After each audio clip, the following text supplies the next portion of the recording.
show VijnanaKarma.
Namaste.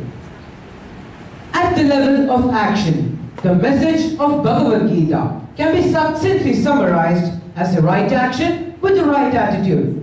In no unmistakable terms, the Gita tells us, Karmanyevadhikaraste ma bhaleshu kadachana ma karma phala heturbhur ma te sangostva karmani.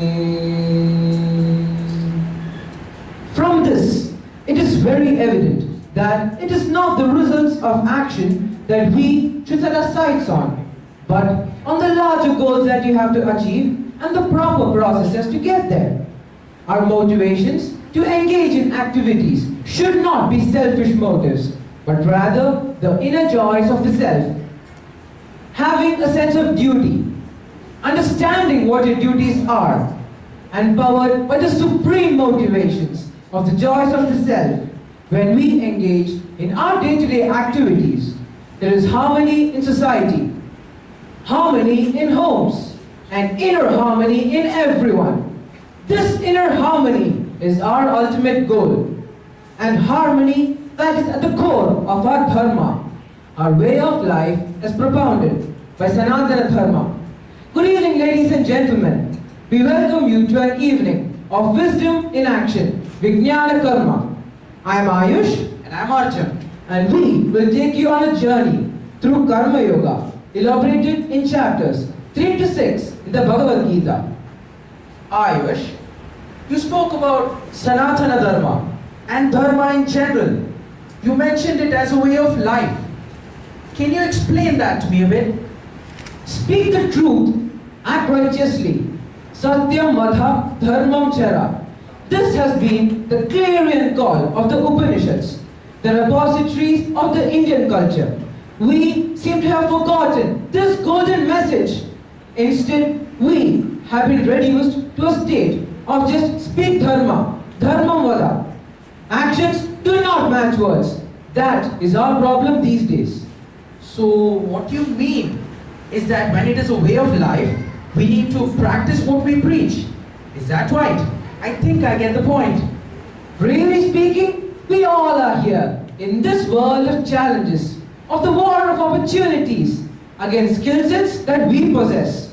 It is not just to engage in meaningless activities, but in creating opportunities for self, as well as others, and developing the right set of skill sets to do that.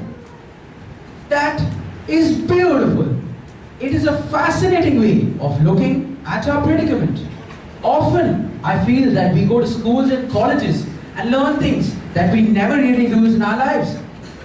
But I guess I see the point you're trying to make.